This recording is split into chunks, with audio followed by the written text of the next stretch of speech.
Hello, it's me, Robbie V, and I'm back. Hola, yo soy Robbie V. Y aquí estoy otra vez. Welcome to the Let's Speak English audio experience. I'm here today with a very special guest. Wow, tengo una invitada muy especial, Laura. How are you, Laura?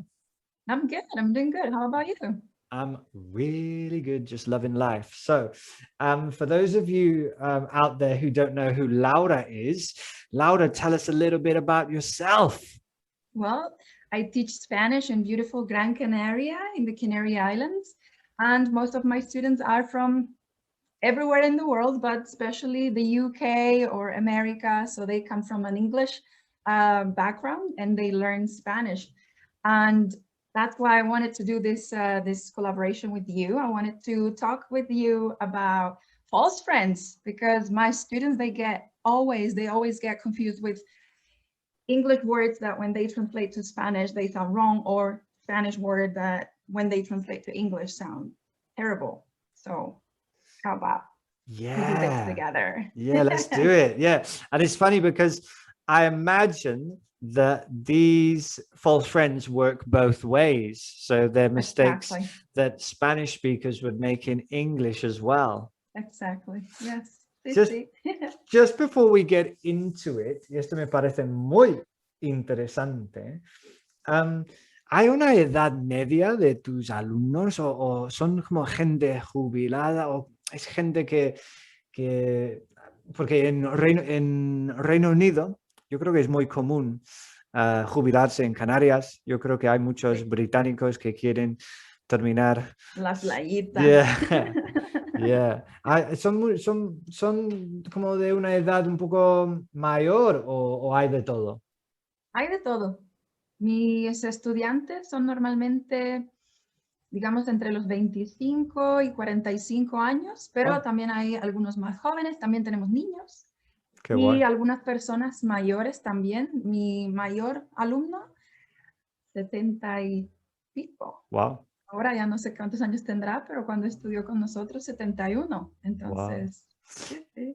Y mucha gente dice que los españoles en general tienen dificultad en aprender inglés. Siempre me hacen la misma pregunta, Robbie, ¿por qué es tan difícil aprender inglés? ¿Por qué los españoles no pueden llegar a un nivel alto de inglés? Yo no estoy de Because acuerdo.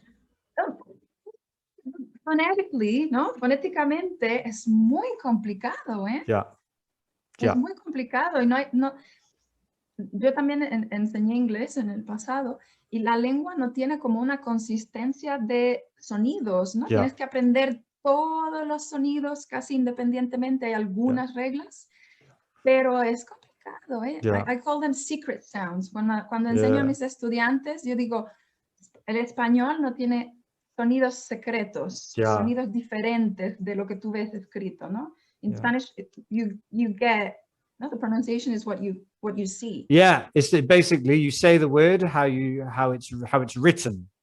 Exactly. Yeah. So I don't really know if I like agree. I think it's a stereotype because I have so many students that speak English at a very high level. I think you're an example as well. I've But seen, I've seen. yeah, and I think you're a good example as well as a Spanish person who speaks English at a high level. But Thank you. do British or let's say English speakers, do English speakers generally have issues or problems learning Spanish? Because one thing that I would say that English speakers aren't renowned for, aren't famous for, would be learning other languages. We're probably a little bit lazy because English is our first language and English is the international language. So maybe we're a bit lazy in that respect. Do you see that they have difficulty learning Spanish? Absolutely, yes. And you explain the main reason why. It's because they don't need it.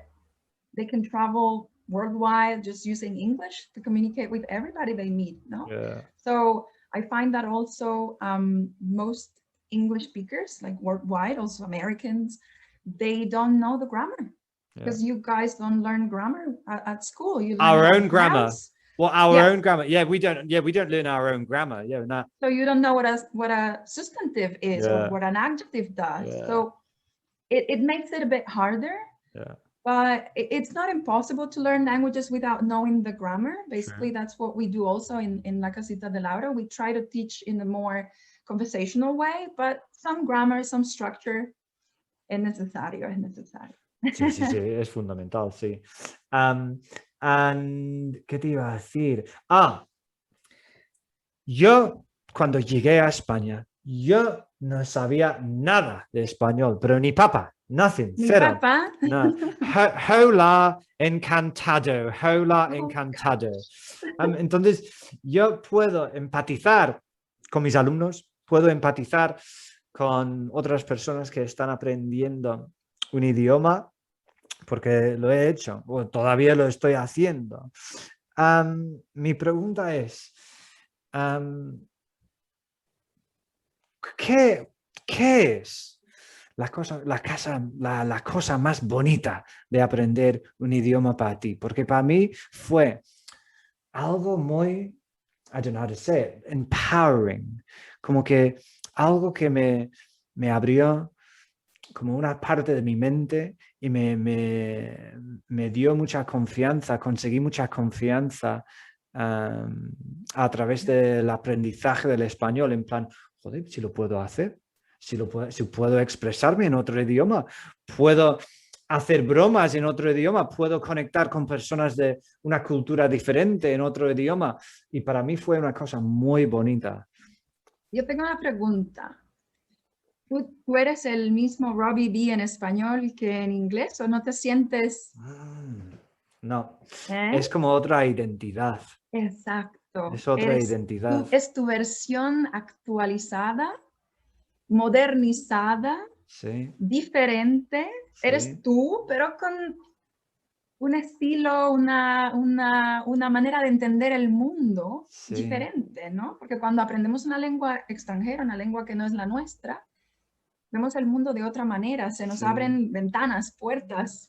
Es como, sí, de repente ver un libro y que estaba en otro idioma y entender toda esa realidad. Es fascinante, a mí me apasionan los idiomas. Yo hablo muy bonito. unos cuantos idiomas. Sí, ¿cuántos? Bueno, pues inglés, francés, un poquito, italiano, porque mi novio es italiano. Entiendo un poquito de alemán, he estudiado un poco de checo, húngaro, chino y ahora estoy con swahili. ¡Wow! Polyglot. No todavía, pero lo intento, estamos ahí. Wow. Entonces sí, estoy de acuerdo contigo que aprender un idioma nuevo te abre 1000 posibilidades, te permite conocer a gente que de otra manera con la que no podrías comunicar, y te permite a lo mejor incluso trabajar en otro país, ¿no? Yo por ejemplo, trabajé en Toronto durante 3 años. No habría sido posible si no hubiera aprendido a hablar inglés, por ejemplo. Sí.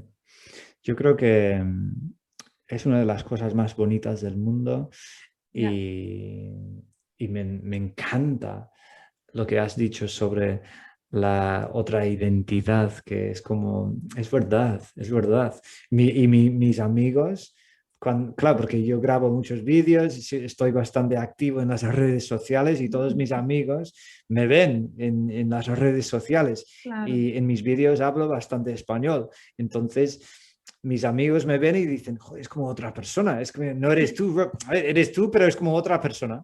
Y además, la voz cambia, es como otra voz también. Sí. Qué guay. Mi novio me dice que en inglés sueno profesional, en español soy yo, la Laura que él conoció, y que en italiano soy súper tierna. Qué guay. Qué guay. Me encanta. Sí. All right. So, let's get down to business. You sent me a list yesterday, or the other day. Let's check it out. So we've got the first false friend on your list is realizar. Now, you would think that realizar, pues, es que se parece mogollón a realize. Pero no es el caso, ¿verdad? No, es darse cuenta. Claro. Darse cuenta, realize. To realize is darse cuenta. So what's realizar in English? Carry out, make something. To do something, to make implement something. Some activity or project. I like that phrasal verb that you said, to carry out an activity. Very good. So vamos a realizar una prueba a nivel. We're going to carry out a level test. Really good. And then realize in English, darse cuenta. Hay que tener cuidado. Really good. So, for example, vamos a traducir una frase. We could say this one.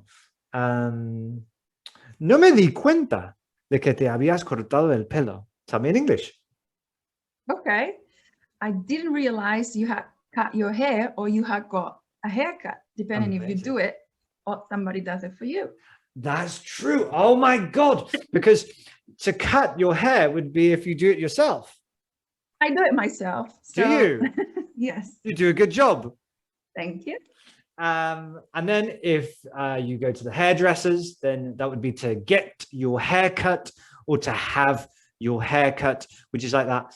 It's like a passive structure, which is basically when you have someone do something for you, you get someone to do something for you, like you have your hair cut, you, I don't know, you get your house painted because you pay someone to paint it for you. I'm having my house painted. Same concept, I'm having my hair cut. Vale. I didn't realize, no me di cuenta, I didn't realize that you had your haircut or that you had got your haircut. Okay, why? What about this one then? I'm going to put you on the spot. Tell me one in English then with realizar that I have to say in Spanish. A ver si lo puedo hacer yo. Okay.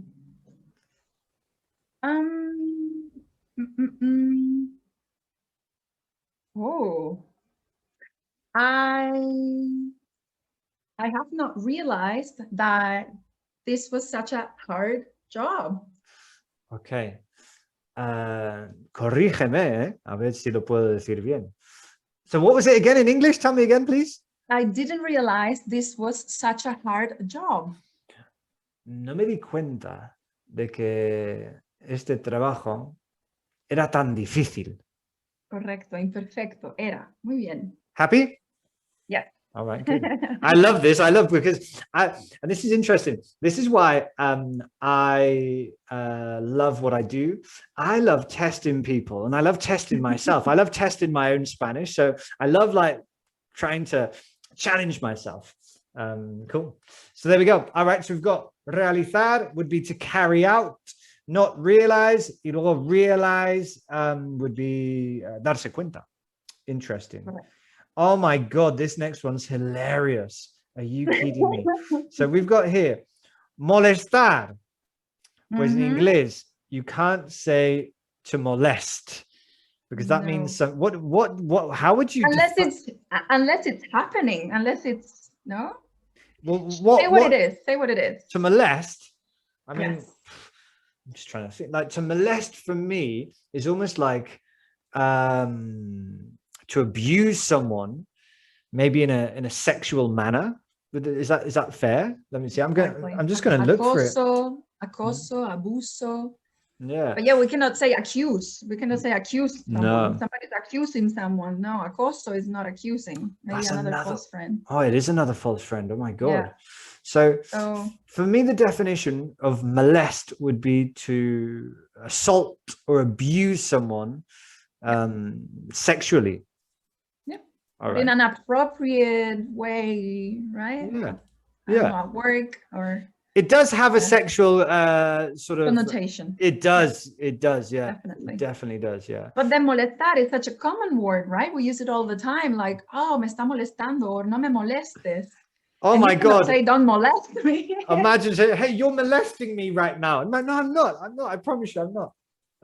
So how do we say that? How do we molestar in inglés, molestar, me estás molestando, tío. I would use the verb to annoy, or I also like the verb, which maybe is a little bit more formal, to bother. To disturb, depending on the activity you're doing. Like, wow. Somebody's disturbing. Maybe like noise. Yeah. Ese ruido me molesta, no? I like it. If I'm imagine if I'm disturbing. Yeah, or if I'm trying to work, I'm trying to concentrate, I'm trying to work, and then there's something happening que me está molestando. It's like it's disturbing, it's disrupting my flow. I'm trying to concentrate. Exactly. It's disturbing me. Or, and this is interesting, maybe, you know, when you go to a hotel and like you can hang like that little thing on the, I don't know what it is, like a tag, yeah, sign on the door and says, do not disturb. I always use that example with my students because they're like, what does it mean, no molesting? Keep on it. I don't want anybody to come and molest me. Oh my God, especially when I'm trying to relax in my hotel room. Exactly. ¿Qué pone en esa? Do not disturb. Do not disturb. En español, ¿qué pone? No molestar. No molestar. Yeah. Wow. All right, cool. So, yeah. Epic. Oh my God, I just had a thought. So you know that I love Fuerteventura, right? Yes. Now, I don't have a house there yet.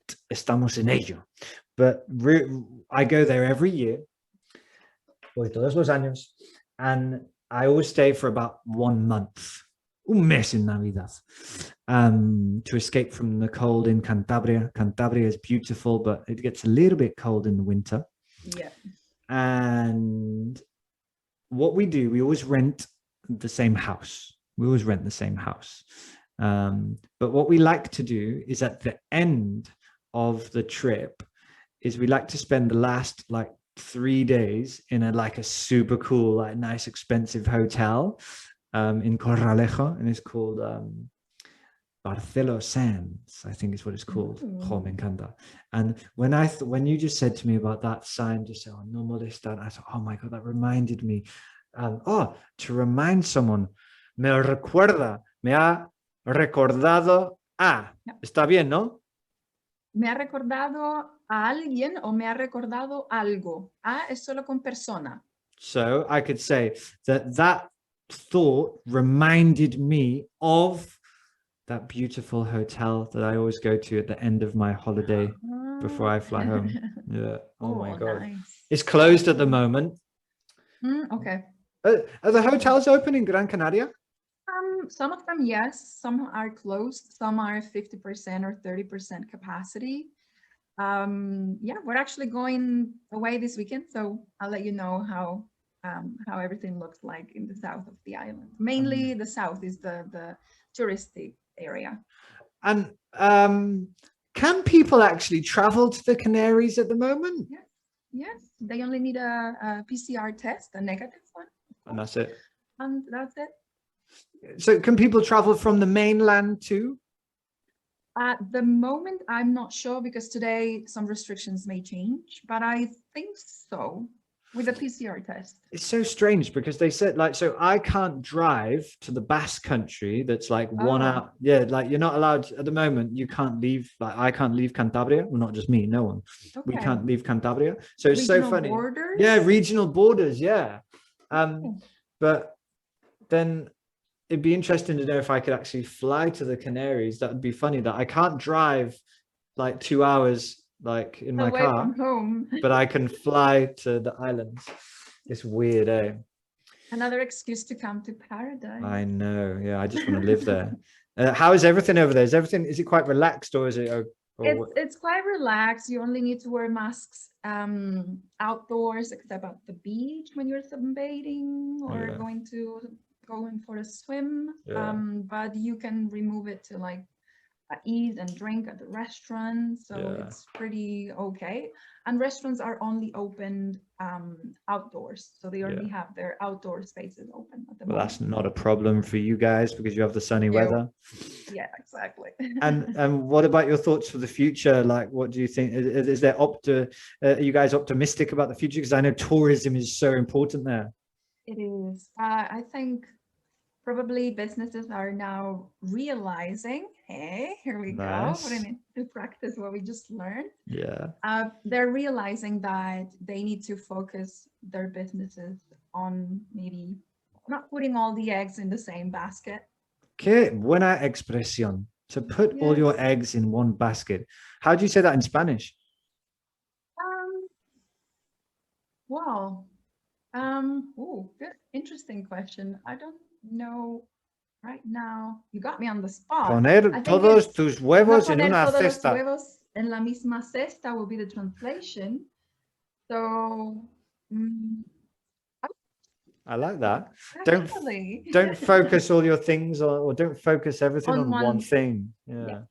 Cool. Yeah. So people are The realizing same. that they need to sort of think about different options. Exactly. Cool. Yeah, yeah. All right, cool. So let's go back to this list then. So we had okay, so it's not molestar, to annoy or to bother, porque si dices molest in English, eso significa, pues, what was it? Acosar. Acosar, abusar Abusar. sexualmente o de manera inapropiada. Hay que tener mucho alguien. cuidado. Ujú. Cuidadín. All right. Ujú. What about this next one? Oh my God. Asignatura. Yes. God, what do people say? Signature. They normally say, like, what do they say? Sujeto or subjeto, Oh. because they think it's like in English, no? Like subject. Oh, so mi sujeto favorito es geografía. Exactly. And I'm like, okay. That's She amazing. meant Subject. Oh my God. Subject. Oh my God. Or they say also mi tópico favorito, no? My Instead topic. of tema, Yeah. topic, tema. Yeah, they say mi tópico favorito. That's so funny. So just like from my experience then, so asignatura, people would probably say then, maybe I've heard people say signature. Signature? My favorite signature at school. And I'm like, tu firma favorita. I don't get it. So yeah, that's funny. So asignatura, subject, and then signature would be firma. Cuidadín. Now, what was I going to say, Laura? What was your favorite subject at school? You're obviously good at languages. You obviously love languages. Yes. What about when you were at Take a school? bet. Like what? English? Of course. And Really? music. Yes. Really? Yeah. And art. Yeah, I'm very artsy myself.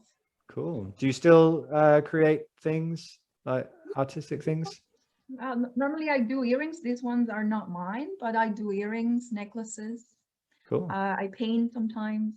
Cool. I play the piano. Nice. Epic. Cool. Yeah. Amazing. My favorite subject at school was PE, physical education. That was my favorite. Yeah, I love that one. And ya que estamos con este temita de signature, I was really good at sport, so I always practiced my signature for when I was going to be a famous sports person. I was always practicing my signature.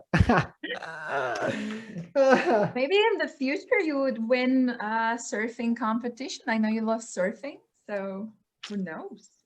I wish, but yeah, Too late. I'm a bit old now. I think I'm a bit Never old. too late. I know, you're right.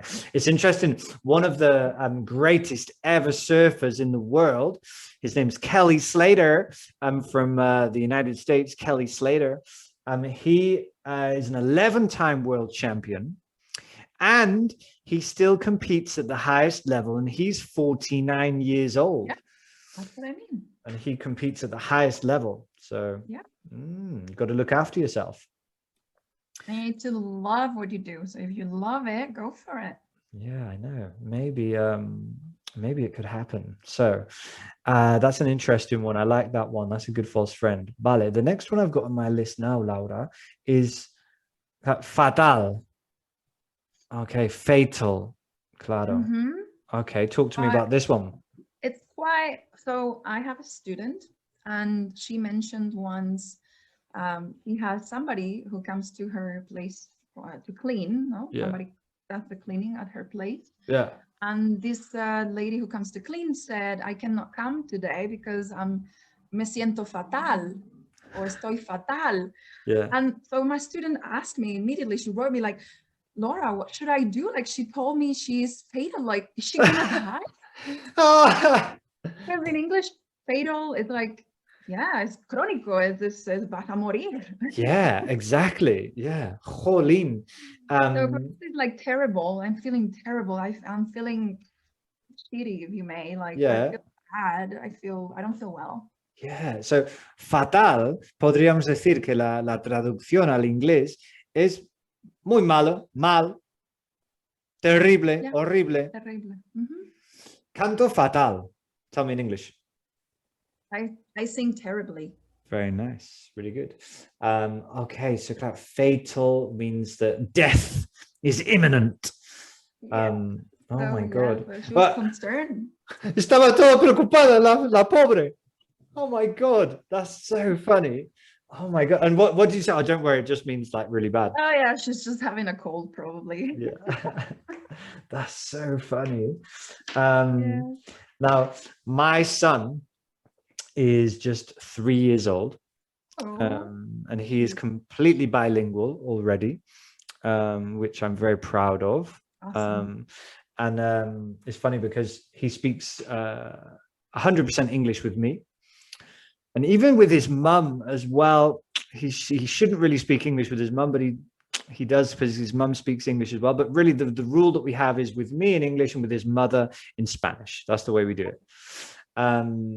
But generally at home, I would say at home, it's probably about 60, 70% English, and then maybe 30% Spanish. And then obviously with his friends and he goes to his friend's house, they obviously speak Spanish.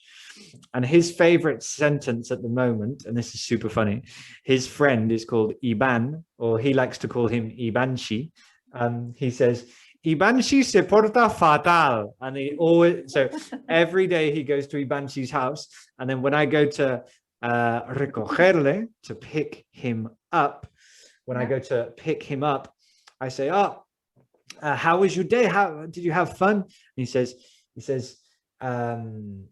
Ibanshi se porta fatal. And I'm like, oh my God, that's so funny. Fatal. Yeah, I know. So terrible, horrible, just really badly. Badly. Tell me something that algo que haces fatal. Yo surfeo, we say surfear for surfing. Surf. To surf is, we got the word in English, no, the verb surf, and then we added er, so surfear. So yo surfeo fatal. Really? You'll be ashamed of me. I could say this one. Yo pronuncio la R, como ya ves, fatal. No está tan mal. But that's a common or difficulty that English speakers have when they're speaking Spanish, that R. The rolling, yeah. Yeah. And that's funny because a lot of my students call me Robbie. And I'm like, it's not Robbie, suavecita la R. It's como la mía, Robbie. Yeah. Yeah. There's a technique that maybe you can try. For the R in Spanish? Yes. Oh, what's that? So, okay. This is mainly for Germans, but also English speakers could use it, make good use of it. Yeah. So basically what you have to is block the throat. Okay. So if you put your head a bit up, you kind of like block the throat, especially for Germans, because they have the here. Yeah. Right? Yeah. And then just try to get like some air explosion through your throat and the tongue going, and then it's like R, perro.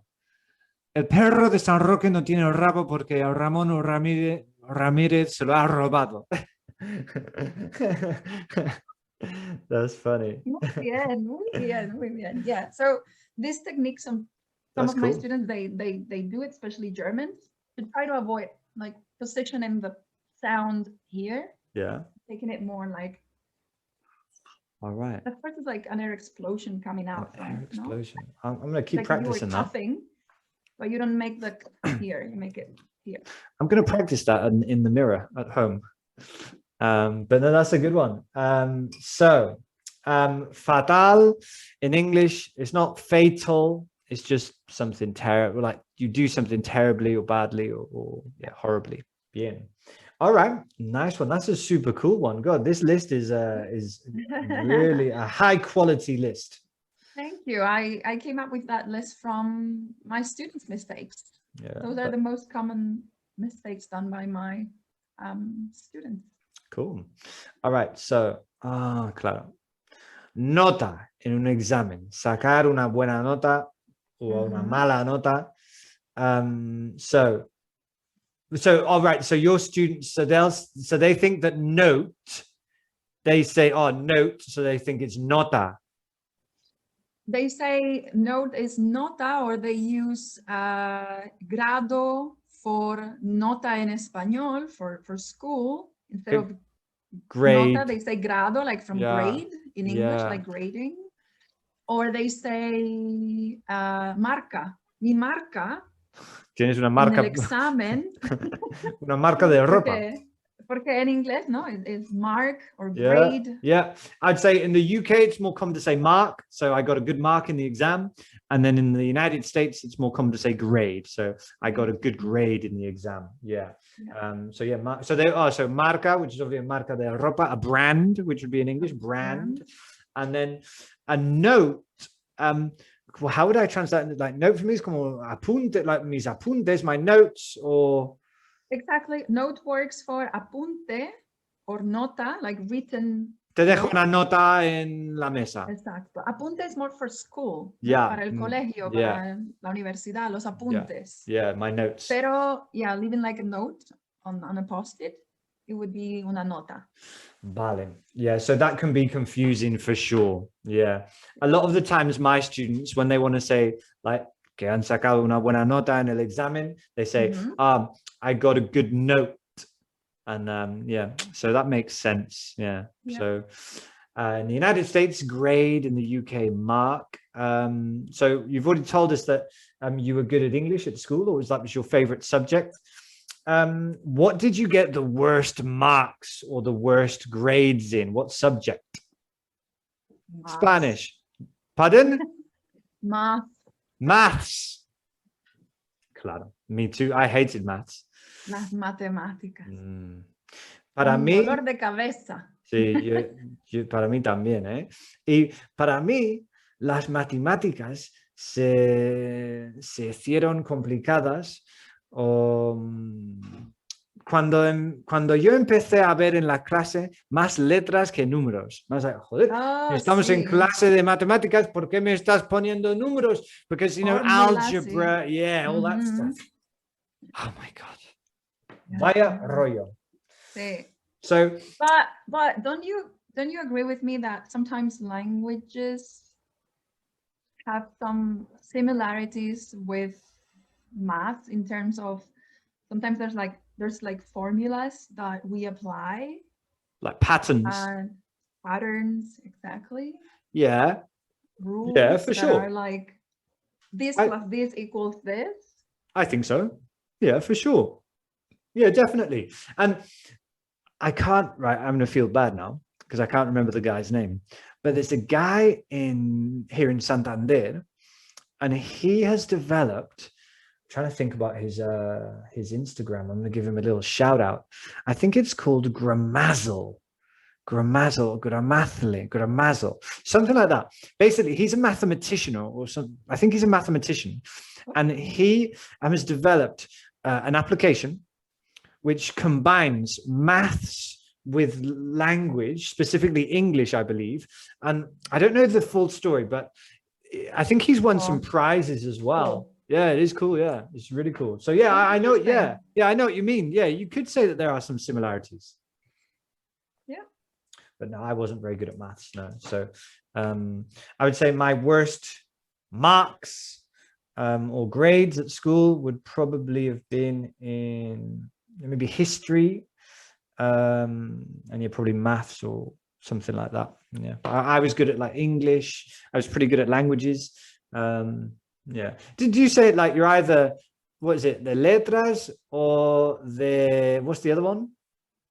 Era humanidades o científico. There we go. So I'm more like, I don't know, a bit more creative, a bit more about like, a bit more humanities for me. Yeah. Humanidades. All right, cool. All right. So we've got cuidado, hay que tener cuidado.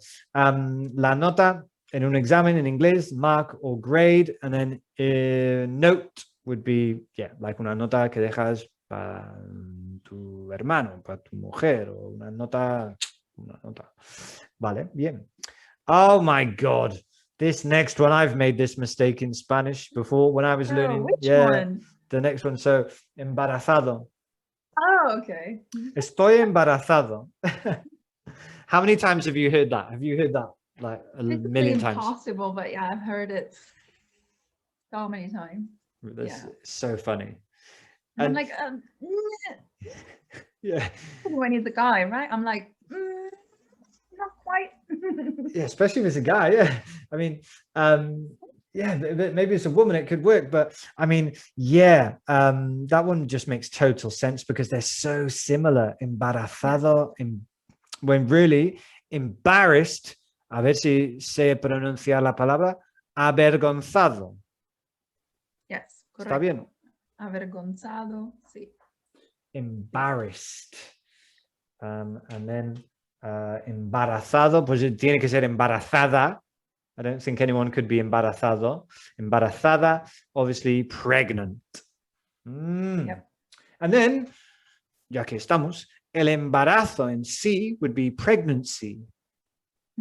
Un buen embarazo, good pregnancy. An easy pregnancy. Do you have kids, Laura? No. Good. Don't do it. Don't do it. Stay free. Stay free. Stay free. Enjoy your freedom. Don't do it. Stay free. Nah, I'm joking. So far, that's the decision, but maybe in the future. Good You never decision. know, right? Yeah, you never know. I just have one, and I definitely won't be having another one. I'm too old, and I'm too selfish too. Yo soy bastante egoísta. Necesito mi tiempo para surfear. Necesito mi tiempo. So yeah, one's enough for me. I'm very selfish. And people say, being selfish, come on.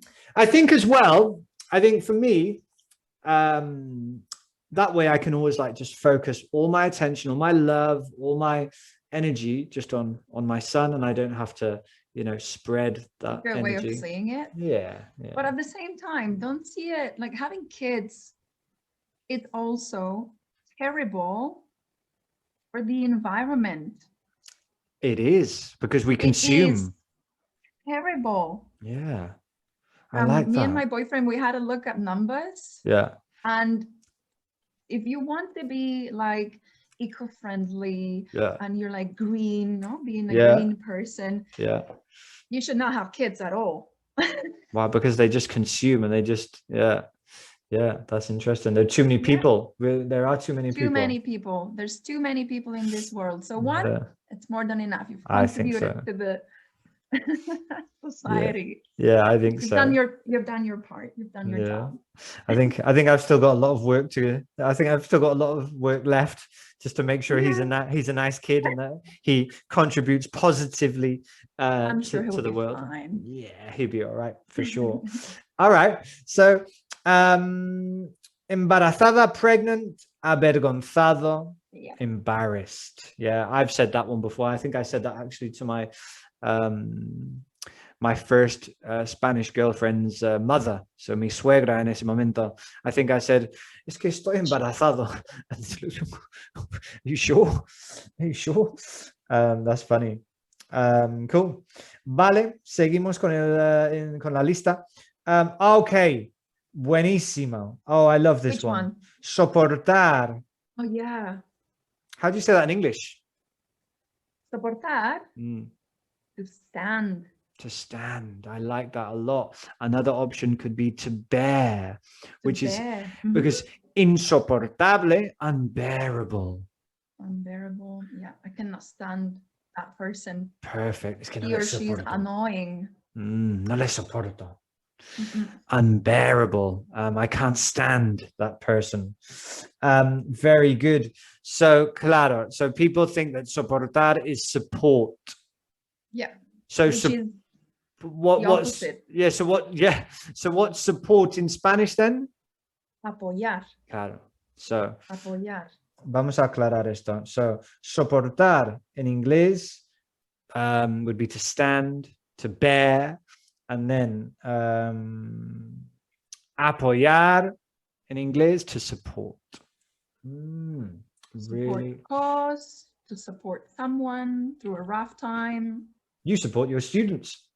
Yeah, los dos. Hacemos un trabajo, una labor de apoyo con nuestros estudiantes, para motivarles, para... Yo creo que es importante, ¿eh? Para mí, las cosas técnicas o las características técnicas, digamos, son importantes. Tienes que ser buen profesional, tienes que tener buen conocimiento, por supuesto. Pero para mí, y cuando yo busco nuevos profesores para mi academia, para mi empresa, yo busco más cualidades está bien, ¿no? De la persona, digamos, como cualidades humanas, me gusta. La capacidad de conectar con el alumno, la capacidad de inspirar al alumno, como motivarle, apoyarle.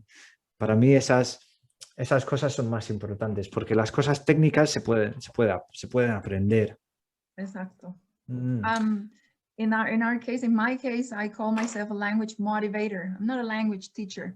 You learn with the knowledge that I give you. Yeah. My job is motivating you to learn. Yeah, definitely.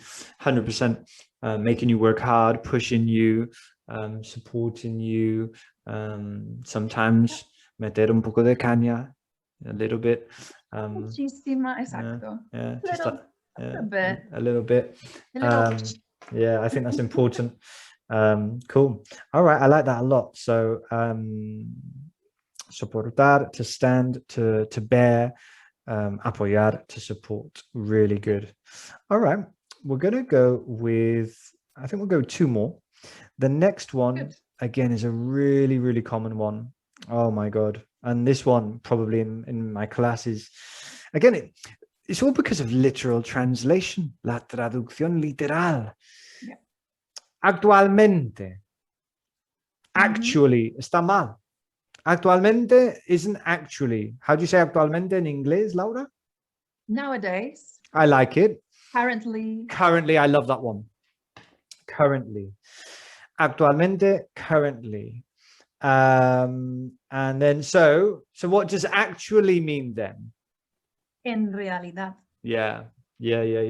So like, imagine if someone says to me, Robbie's a Spanish teacher. I don't know, actually, I'm an English teacher, you know?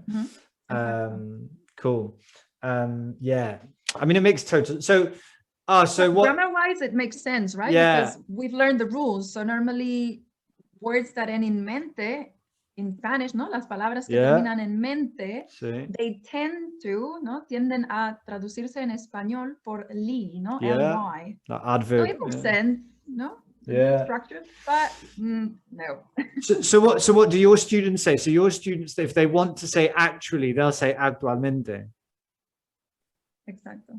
So, vale, claro. Vale. So but they really should say, no, en realidad tal. Exacto. Yes. Yeah. Vale. Yeah. So what most people don't realize is that these mistakes happen in both students, no? English students, Spanish students, no? People who study English, people who study Spanish. They have the same mistakes with these words. So that's why they're called false friends, falsos amigos. Exactly. Yeah, they do. Yeah, they do. That's why when you sent me the list, I said, oh, this is perfect because they work both ways. They work both ways. Exactly. Do you know what?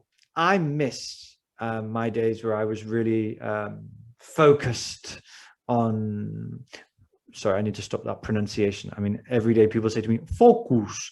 It's not focus, it's focused. I was very focused on learning Spanish, and I was really like spending a lot of time studying and really investigating and researching things. And I miss those days. Do you know what? I would like to take, not that I think I really need them. I'm not being arrogant, but like I use Spanish every day, like, and I've lived here for 13 years. So I've been here for a long time. So I don't really need to take Spanish lessons, but I think I would love to. I would enjoy them so much because, as I said before, I like to challenge myself, and I would just love being in that environment. Like, oh, I know. I'd probably be the most annoying student. Oh, otra vez. Es que lo sabe todo. But you're not. Do you think I know everything in Spanish? even myself as a native speaker, I'm constantly learning. So thinking that, yeah, well, I know everything. So it could be enough, what you said. No, it's enough for like the way you go through the day, the words that you use in your daily routine, and your expressions and everything are enough for you. They make it for you. But there's always going to be more and more. Otherwise, you would be a walking encyclopedia. And that doesn't exist. You can always improve even your own language. Exactly. Yeah, that's what I meant. Like, and language is always changing. Also, yes. Like 20 years ago, the verb to Google something didn't exist. Or Google it. What do you mean Google it? What do you mean? Like 20 years ago, that didn't exist, you know? So yeah, exactly. Language is always evolving, you know? But I would love to take Spanish classes, and I would just I would love to teach you. It would be a fun student to have in class. Yeah, and I'd like to get that feedback as well. You know, oh, how can I improve? Oh, what do I do wrong? Oh, you know, give me that feedback. I just want feedback all the time. That's cool. All right, so there we go. So actualmente, vale. So actualmente en inglés, currently or nowadays está bien. Just be careful that pronunciation. A veces me dicen no, nowadays. It's not nowadays, it's now, nowadays. And then kind of actually en español sería en realidad. Vale.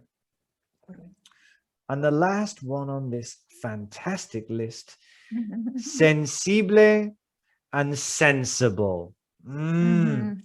Incluso es que las dos palabras se escriben igual.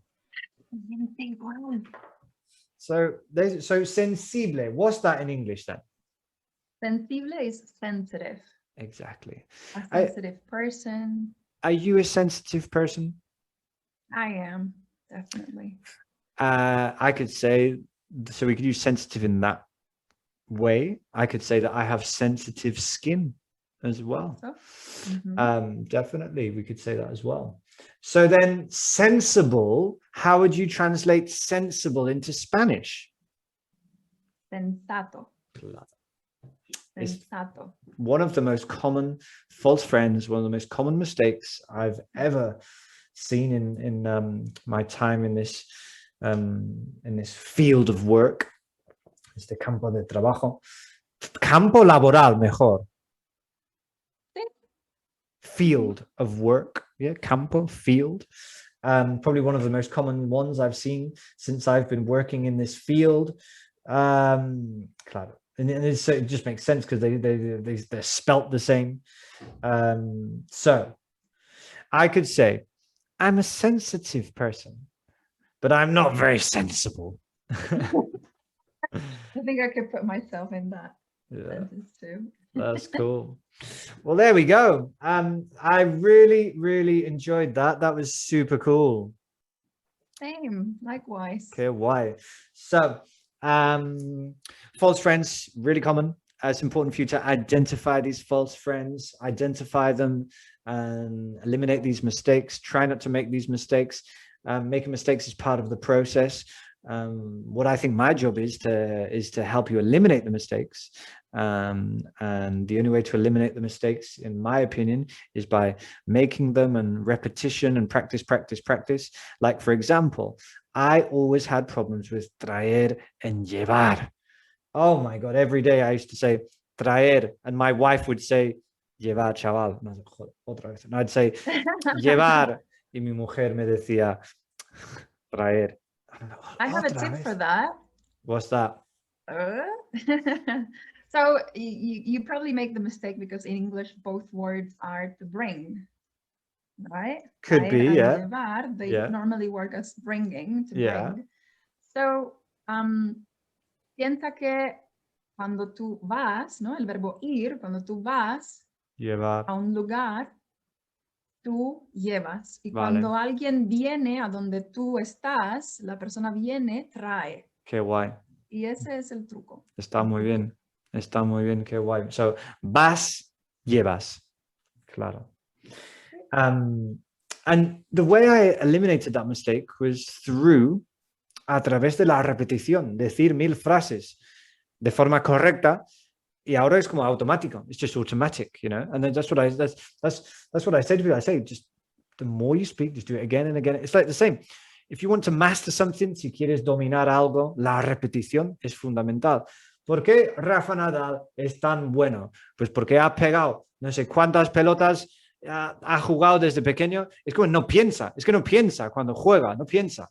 Es que algo automático, pues lo mismo con los idiomas. Yo no pienso cuando hablo, es algo automático porque he hecho el trabajo, he estudiado, he practicado, he hablado, he dicho miles de frases, you know. So for me, what I always tell people is, hey, if you want to eliminate a mistake, first identify it, and then repetition will help you eliminate it. Make it stick also and not make it again. Claro. And it's interesting what you said about Rafa Nadal. So they train physically, no? It's physical training. They train their muscles. Well, our brain is another muscle. Certainly. So yeah, our brain, we need to train our brain. So that's why I love the fact that you have called your gimnasio de entrenamiento. Let's Speak English Your gym. gym. Oh my God. I love it. Mi nuevo proyecto. Llevamos 2 meses en el gym. Va súper bien, ¿eh? Es una pasada. I love it. Estoy muy contento. Practice. Yeah, you're doing great. Yeah, we're really happy. Yeah, we're really happy with that. And I've got more courses coming out soon. I've got more. I'm working hard. And yeah, stay tuned. So, Laura, it was a pleasure to chat to you. Thank you so much for joining me. You're a legend. And so it's La Casita de Laura on Instagram. Instagram, Facebook, yeah. And just before you go, like the name La Casita de Laura, that suggests to me that people can go to, I mean, it's probably a bit different now with COVID, but people go to your house and stay at your house, and it's almost like an immersion in Spanish. At the beginning, yes. Now we moved. Also due to COVID, the situation is very inconvenient. It's not really, before people used to come to my home, to mi casita for lessons, and that's still going on. Well, that will continue happening as soon as the situation with the pandemic ends. But at the moment, yeah, we're doing online. Before it was in person here at my home. Yeah. A little placita. Super cool, eh? I love your background. Thank you so much. And but yeah, right now online. So if your students, they know they have maybe English speaking friends or French speaking friends, I don't mind. I can teach with English or with French or with Italian. I can teach them Spanish. They can send them my way and I will help them to improve their Spanish. Check it out, La Casita de Laura on Instagram and Facebook. And yeah, super cool, super fun. And Spanish is one of the most beautiful languages, so useful. It's spoken around the world, also in Latin America. For me, it has been one of the best, like, honestly, like, seriously, learning Spanish is one of the things that has given me the most happiness, the most enjoyment, has changed my life. And look at where I live. And if I didn't speak Spanish, I don't think I would be able to live here as well as I do and have the life that I do here in Spain. And not just that, I can connect with people from all around the world in Latin America as well. So for me, it's been one of the best things I have ever done with my life. One of the things that I'm so proud of. And yeah, so do it. If you want to learn Spanish, check it out, La Casita de Laura. All right. Well, take care, Laura. Big love, big respect, and hope to see you soon in the Canaries. And yeah, take care. Thanks a lot. Take care, Laura. Bye-bye. So check us out on Instagram. Let's Speak English. Don't forget to follow me on YouTube. Don't forget to follow me on TikTok. I'm big on TikTok. And yeah, if you want to sign up for my classes, the Let's Speak English Gym, hay un enlace en mi perfil, hay un enlace en la descripción del vídeo. Así que nada, un abrazo fuerte y nos vemos pronto para más inglés útil para el día a día. Pues ahí está. Qué guay, Laura. Muy bien, ¿eh? Yo creo que ha quedado guay. Qué diver, me ha gustado. Qué guay, gracias, ¿eh? Yo creo que vamos a sacar mogollón de cosas súper guays ahí.